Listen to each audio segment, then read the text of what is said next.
की जो लीला में भगवान श्री कृष्ण कहते हैं कि ब्राह्मणों की सेवा करनी चाहिए, साधु संतों की सेवा करनी चाहिए, अपने पुत्रों से कहने लगे। भगवान श्री कृष्ण के पुत्र कहने लगे कि हमारे पिताजी ना पागल हो गए।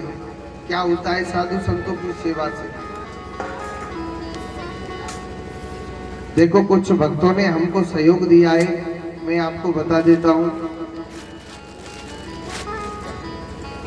1100 रुपए राम निवास साकला जी 1100 रुपए भगवान श्री कृष्ण के चरणों में भेंट करते जोरदार ताली बजाएं उनके लिए। रामचंद्र जी साकला 1100 रुपए देते हैं भगवान श्री कृष्ण के लिए, भेंट जोरदार ताली उनके के लिए। और बाबूलाल जांगड़ जी, उनकी तरफ से भी भगवान श्री कृष्ण के चरणों में 1100 रुपए भेंट करते हैं। भागीरथ जी जांगड़, उनकी तरफ से मेरे कन्हैया के चरणों में 2100 रुपए भेंट करते, जोरदार ताली। भगवान उनकी सदैव झोली भर के रखे। राजकुमार जी भार्गव, उनकी तरफ से 500 रुपए भेंट होते हैं।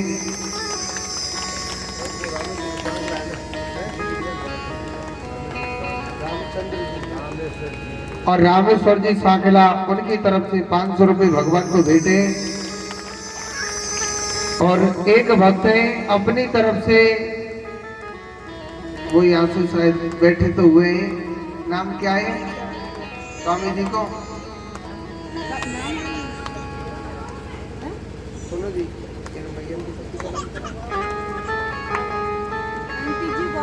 अच्छा पूछ में जा रहे हैं, जोर से बोलो राधे राधे। करणी सिंह जी, करण सिंह जी, करणी सिंह जी, करणी सिंह जी की तरफ से 3100 रुपए भागवत जी को भेंट करते, जोरदार ताली बजाएं। भगवान उनकी सदैव झोली भर के रखे और भी भक्त ऐसे धीरे धीरे साथ बनाए रखें और देना चाहते हैं वो यहाँ के लिखाएं। एक बार जोर से बोलो, ऐसे राज्य और जोर से, पीछे वाले नेको नहीं बोल रहे हैं, जोर से बोलो राधे राधे। इधर को मेरे परमात्मा बड़ी सुंदर लीला दिखाते हैं। देखो, भगवान के पुत्र संतों की परीक्षा ले रहे थे। एक लड़के को लेडीज साड़ी कछाई और लेडीज साड़ी कछाई और संतों से कहने लगे, महाराज इस पर बेटा होगा या बेटी? क्या नाम है भैया?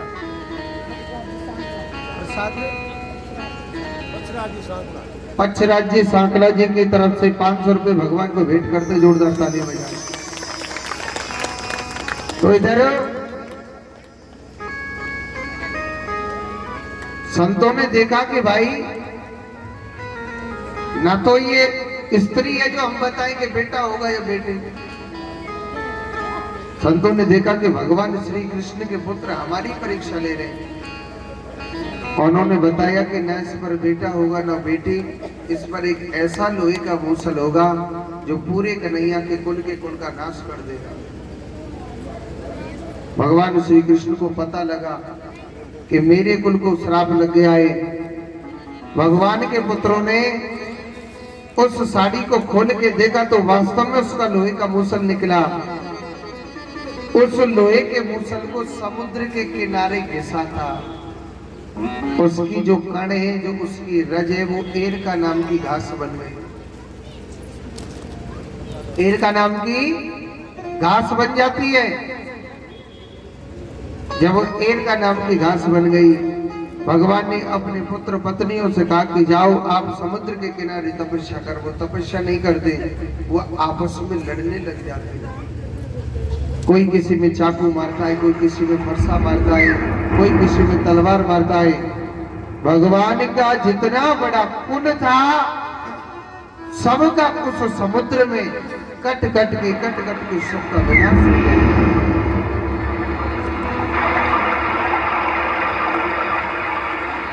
एक मछली पकड़ने वाले ने जो लोहे की छोटी सी मूसल की जो नोक बची थी, वो तीर की नोक पर रखे वो भगवान श्री कृष्ण के चरण में तीर मार देता है। जब भगवान विलाप कर रहे तो मछली पकड़ने वाले ने देखा कि अरे मैंने भगवान श्री कृष्ण में तीर मारा है। मछली पकड़ने वाला कहने लगा कि हे प्रभु, आप मेरे लिए मृत्यु दंड दीजिए।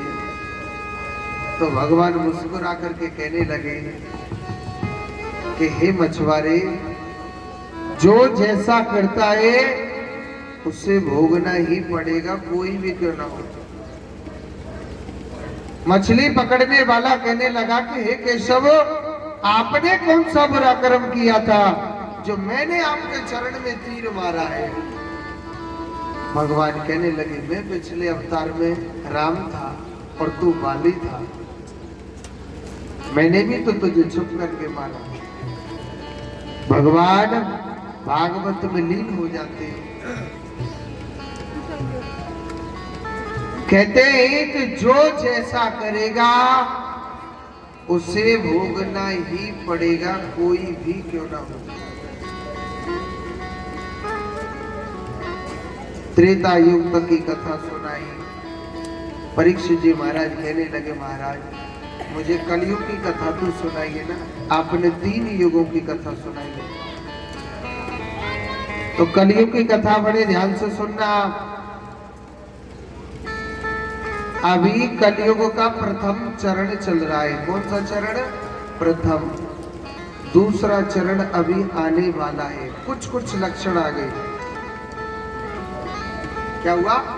कुछ कुछ लक्षण आने लगे। देखो, कलयुग में सबसे पहले बारिश बहुत कम होगी। बारिश बहुत कम होगी।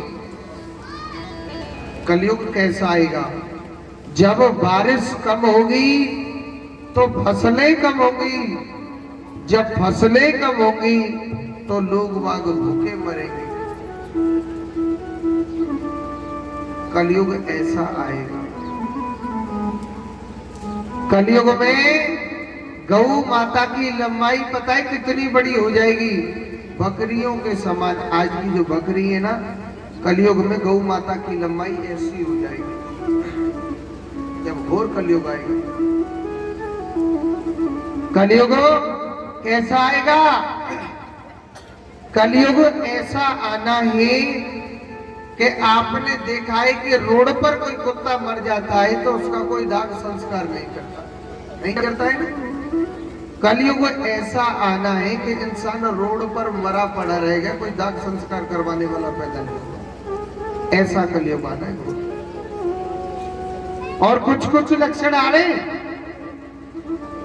ऐसी बात नहीं। घोर कलयुग के कुछ कुछ लक्षण आ गए। बहुत मनुष्य ऐसे जिन्होंने देह त्याग दिया, उनकी बॉडी की पता नहीं। सत्य है या सत्य? बताओ। कलयुग ऐसा नहीं। कलयुग कैसा नहीं? कलयुग में देखो आज कैसा कलयुग की हवाएं कि राम नाम के लिए टाइम नहीं है। और कोई लेडीज गलत नाच रही हो या गलत नृत्य हो रहा हो तो इतनी भीड़ लग जाएगी, वहां इतनी भीड़ लग जाएगी। लोग कहेंगे कि भैया हमको नहीं पता, नहीं 2 दिन पहले ही आ जाता। और राम के नाम के लिए पता है हर आदमी क्या कहता? हमसे तो पूछा ही नहीं, भागवत क्यों कर रहे, राम का नाम क्यों करवा रहे, हमारे से तो सलाह ही नहीं ली। हाँ, ये बहुत तगड़े अधिकारी हैं, इनसे इजाजत लो तब राम का नाम लो। कलयुग ऐसा है। कलयुग कैसा आना है? क्योंकि आज मनुष्य पर टाइम नहीं है राम का नाम लेने के लिए। और जब तुम्हारा बुरा वक्त आएगा तो कल भगवान पर भी टाइम नहीं है। कलयुग ऐसा आना है कि किसी में किसी से कोई प्रेम ही नहीं रहेगा। बाप बेटा में प्रेम नहीं रहेगा, बहन भाई में प्रेम नहीं रहेगा, सगे पति पत्नी में प्रेम नहीं होगा। आज देख रहे तलाक को तो ऐसे समझते कि क्या चीज है, कोई खेल है क्या है? 1 मिनट में शादी हो गई, 1 मिनट में तलाक हो गया।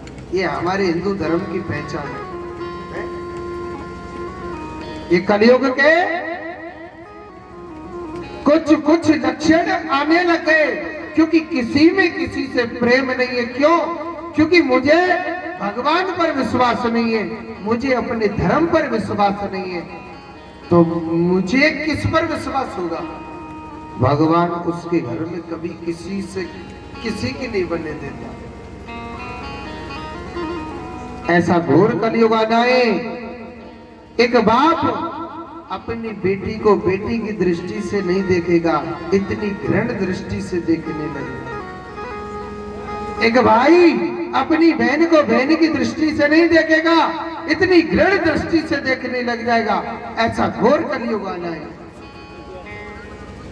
ऐसा घोर कलयुग आना है कि एक भाई अपनी बहन को बहन की दृष्टि से नहीं देखेगा, एक बाप अपनी बेटी को पुत्री की दृष्टि से नहीं देखेगा। ऐसा घोर कलयुग आना है। कलयुग में कैसा आना है? कलयुग में जो पाखंड करेगा, 1-2 करोड़ की कार होगी, 10-20 बॉडीगार्ड होंगे, कहेंगे साहब ये महाराज जी बहुत अच्छे, साक्षात भगवान के रूप में आएंगे। ऐसे पाखंडियों की कलयुग में पूजा होगी। ऐसा कलयुग आना है।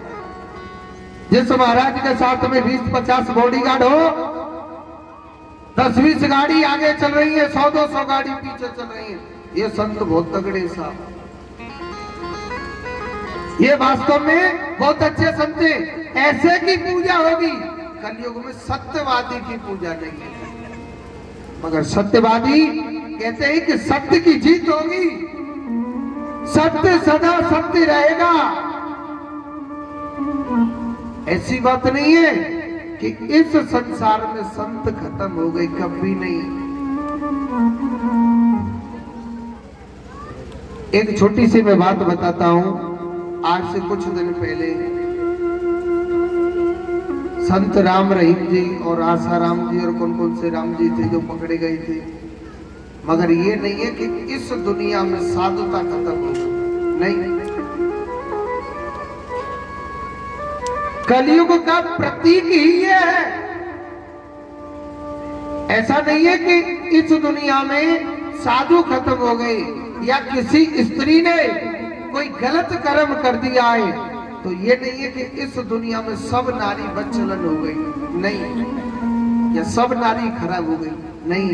ऐसी नारी है। कहते हैं कि नारी अगर अपने पति व्रत धर्म का पालन करती है, अपने सामने अपने पति को भगवान के पास नहीं भेज सकती है। उसमें इतनी ताकत और इतनी शक्ति होती है। भगवान में हिम्मत नहीं है कि उसके पति को ले जाए, चाहे वो त्रिलोकपति भगवान ही है साक्षात। अगर अपने पति व्रत धर्म का पालन करती है तो भगवान की भी हिम्मत नहीं है कि उस नारी के सुहाग को उजाड़ के ले जाए। पति व्रत धर्म में वो शक्ति है, वो ताकत है। रावण कितना बड़ा बलशाली था, कितना बड़ा ज्ञानी था, भगवान से पहले ही बोल दिया कि आप ही मेरी मृत्यु हैं, आप ही मुझे मारेंगे प्रभु। मगर रावण क्या जानकी माता के पास तक पहुंच गया। सीता माता ने क्या शब्द बोला, आपको कुछ मालूम है? कि रावण अगर तुम कितने बड़े बलशाली हैं, अगर आप ताकतवर हैं, तो मेरे हाथ में तिनका है, एक कोसाका वो था कि नहीं था, इससे तू छू के बता दे, मुझे तो तू क्या छुएगा, इस तिनका को भी छू दे, न तेरे सिर के 100 टुकड़े हो जाए तो तू देख ले। हिम्मत नहीं थी, क्योंकि वो पतिव्रता नारी थी। मगर घोर कलयुग ऐसा आएगा। देखो अत्रि मुनि, वशिष्ठ मुनि, कपिल मुनि, दुर्वासा ऋषि, कर्दम ऋषि, ये संत अमर संत ही है, इनकी मृत्यु नहीं है। उनको मालूम था कि कलयुग कैसा आना है। कलयुग के लिए वो धरतियों के अंदर समा गई, धरती के अंदर प्रवेश कर गई। हम कलयुग में बाहर नहीं निकले। ये नहीं है कि इस धरती पर साधुता खत्म हो गई या धर्म खत्म हो गया या सत्य खत्म हो गया। सत्य आज भी है, सत्य रहेगा, सत्य ही बचता है। वृंदावन में ऐसे ऐसे संत वास करते हैं जो भगवान से डायरेक्ट बातें करते, रोज रोटी खाते, मगर उन संतों को पड़ोसी तक नहीं जानता है।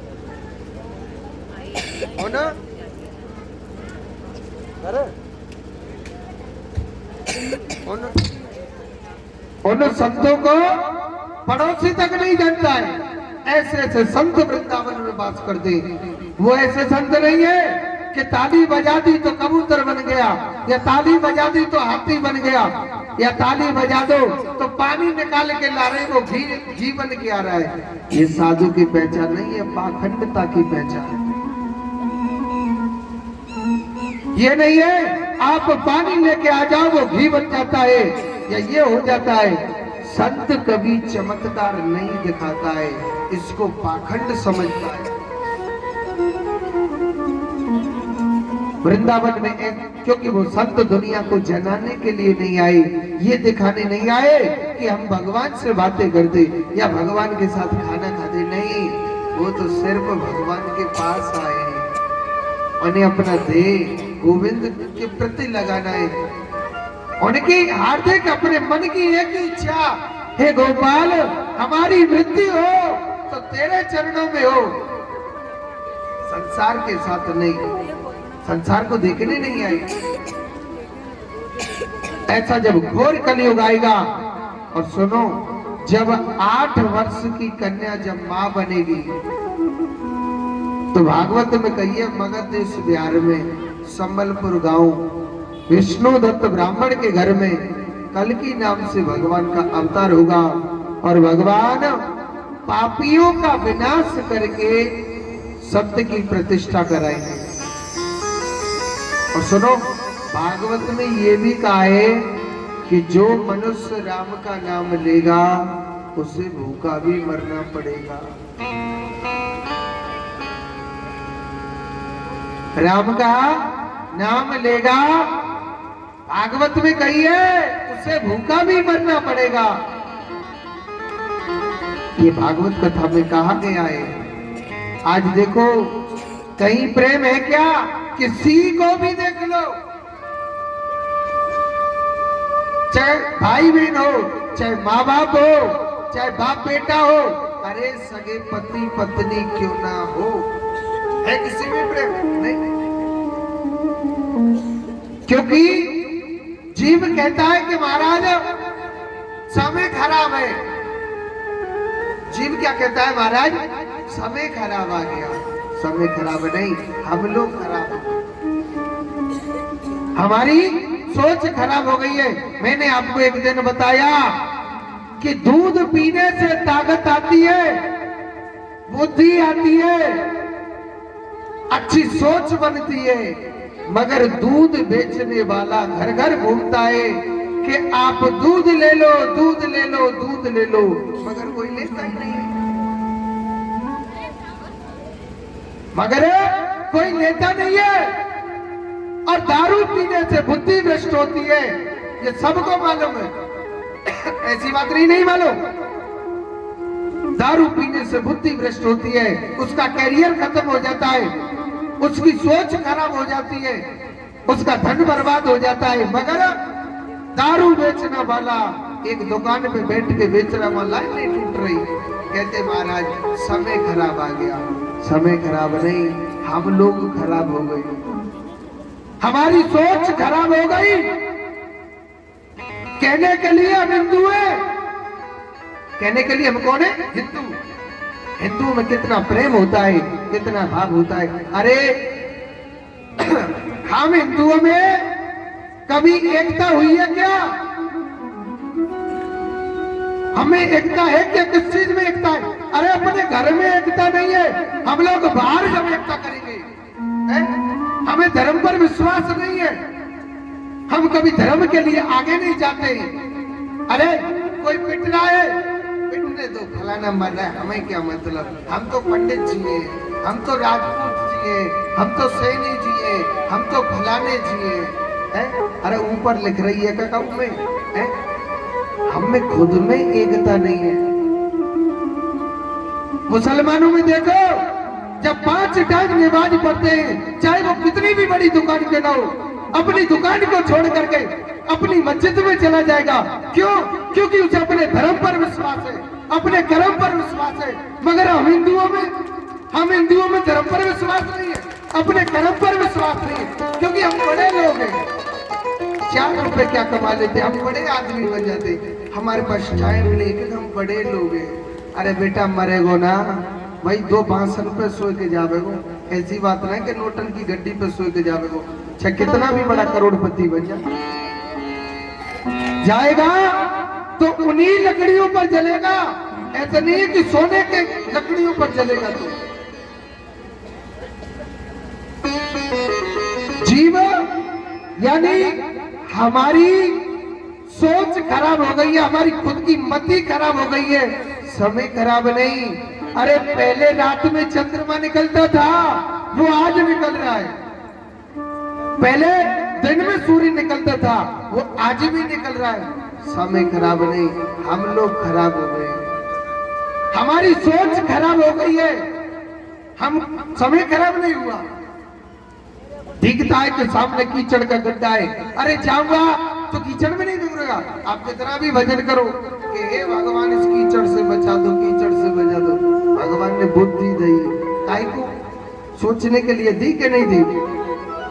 अगर बुद्धि न होती तो भगवान तुझे बचाता, और जब बुद्धि है तो क्यों सहारा लेते हो? क्योंकि भगवान भाग्य में वास नहीं करते, भगवान कर्म में वास करते। तुम जैसा करोगे वो जीव वैसा भोगता है, कोई भी क्यों ना हो। भागवत का अंत चरण क्या कहता है? जीव को भगवान के नाम का चिंतन करना चाहिए। जहां हमारे धर्म की, भगवान की कथा चलती है, वह ज्ञान की कथा सुनो। क्योंकि भगवान कभी नहीं कहता है कि आप 10 लाख रुपए चढ़ाओ तभी खुश होगा मैं, नहीं। वेद कहता है चाहे 5 मिनट हृदय से कथा सुन करके आप पहले कहिए कि तन, दूसरा शब्द मन, तन माने शरीर से सेवा करो, मन माने चित्त लगा के कथा सुनो, तीसरा शब्द धन, दिया है तो दान कर, नहीं तो कोई टेंशन नहीं। देगो तो अपने धन को पवित्र करेगा, ना देगा तो कथा तो सुनो। मगर हम लोगों पे टाइम नहीं है।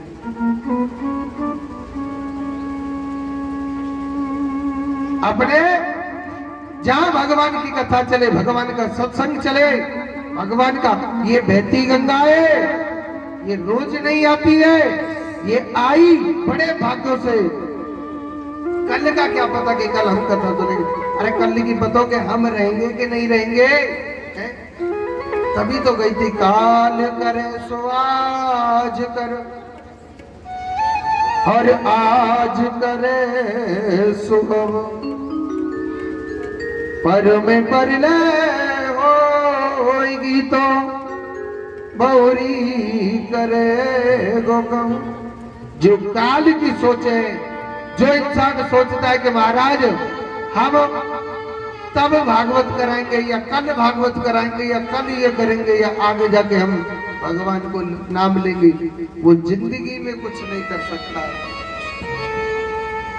जिसने कल कह दिया उसका कल कल कहते कहते काल आ जाएगा, मगर जिंदगी में राम को नाम नहीं ले पाएगा। जोड़ते बोलो। परीक्षित ने बड़े भाव से भगवान की कथा सुनी। कहते कि मृत्यु अटल है,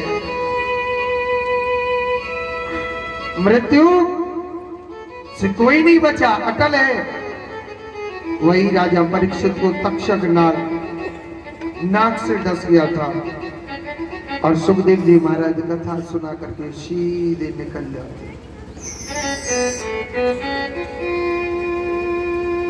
परीक्षित को जब डस लिया तो जन्मेजय ने सभी सर्पों को खत्म करने के लिए यज्ञ किया।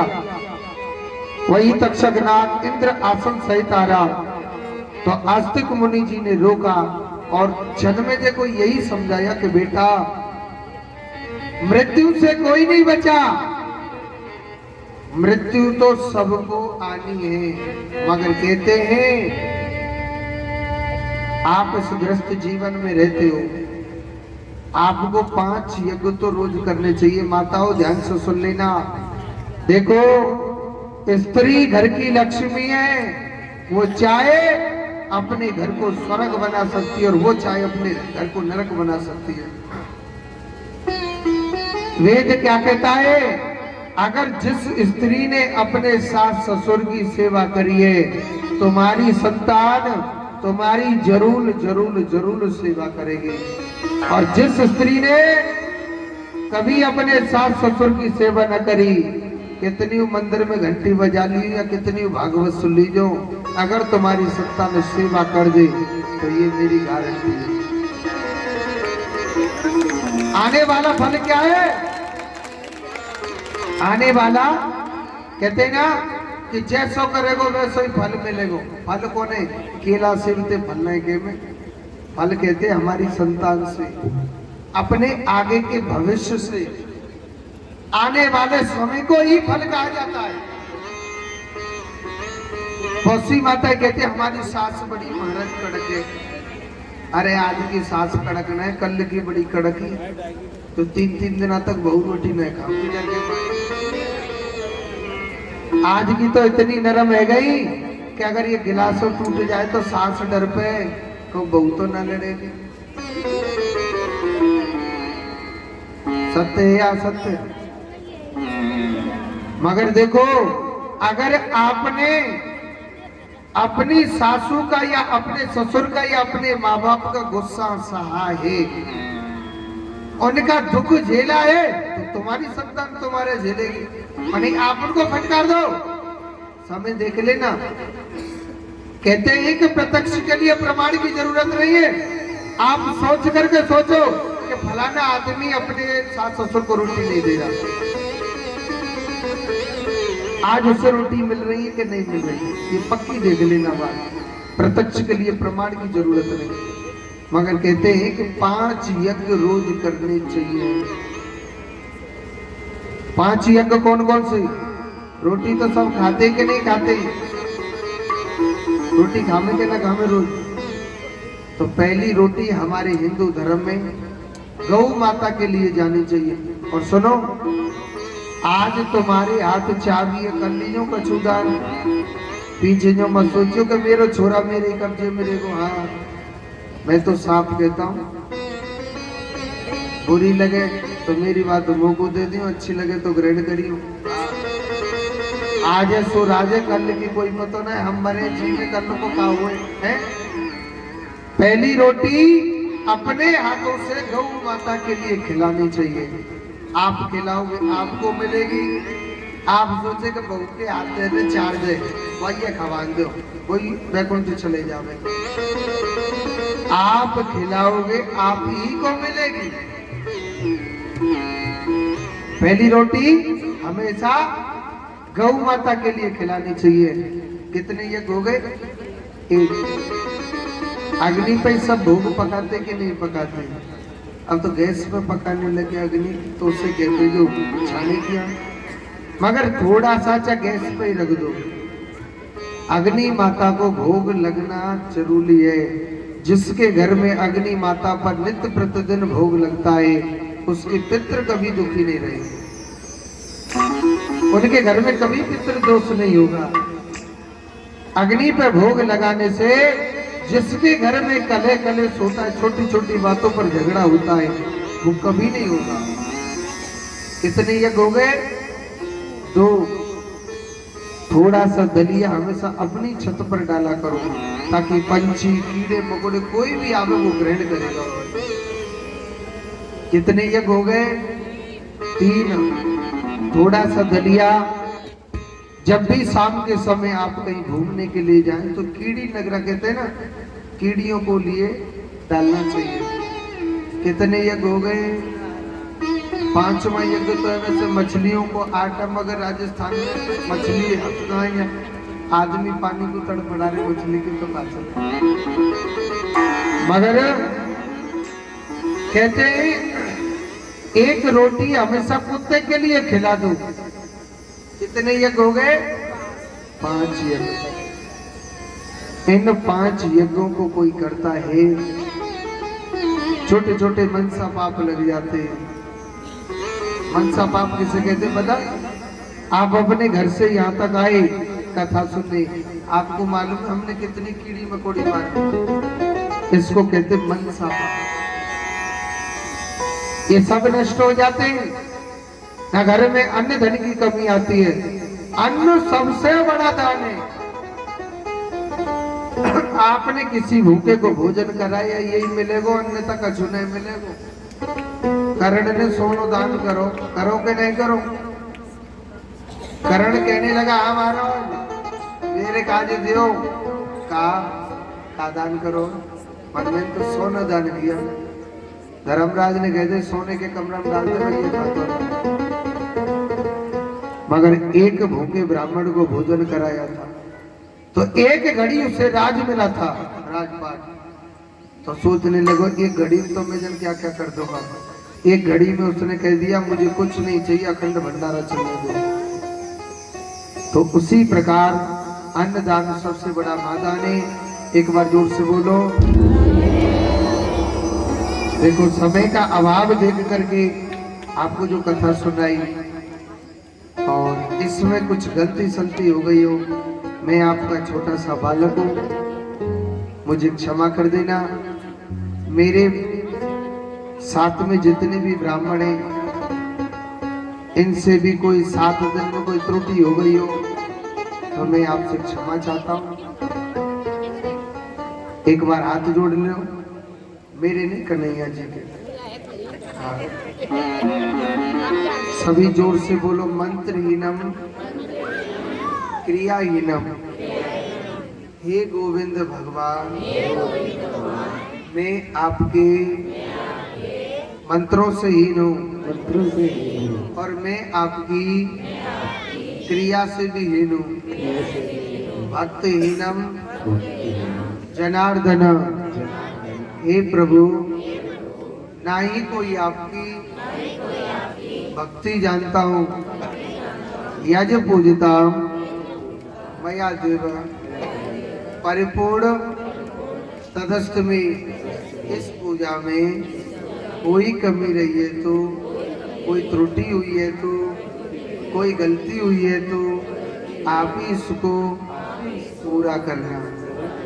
जोर तो बोलो। नाम संकीर्तनम यस्स, नाम संकीर्तनम यस्य सर्व पाप प्रणाशनम, सर्व पाप प्रणाशनम प्रणामो दुख समनः, प्रणामो दुख समनः तम नमामि हरि परम, तम नमामि हरि परम। जिस भगवान के नाम का संकीर्तन करने से सभी पापों का विनाश हो जाता है, ऐसे नारायण भगवान को हम कोट कोट नमन करते हैं। एक बार जोर से बोलो।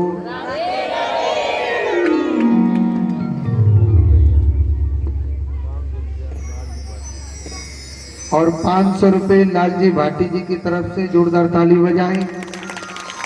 अच्छा देखो माताओं, मैं कल की बता दूं, कल के दिन भागवत जी का यज्ञ होगा। कहते हैं कि भागवत का फल तभी लगता है कि जब तक आपने यज्ञ में दशांश नहीं दिया। दशांश का अर्थ चाहे 10 ही आहुति दो, मगर यज्ञ में दशांश देना जरूरी है। तो कहते हैं अगर जोड़ा से बैठना चाहता है, किसी से कोई चार्ज तो लिया नहीं जा रहा, मगर अपनी सामग्री लिखा के ले जाए और तो ही उस जोड़ा से बैठाया जाएगा। और जो बिगड़ जोड़ा से यज्ञ में आएंगे सभी माताएं कल के दिन एक एक हवन सामग्री का पैकेट और एक एक कटोरी घी लेके आओ, ठीक है। कल हवन फिक्स 10:15 बजे प्रारंभ हो जाएगा। कितने बजे प्रारंभ हो जाएगा? 10:15 बजे। लक्ष्मण जी सनो पूनम चंद्र जी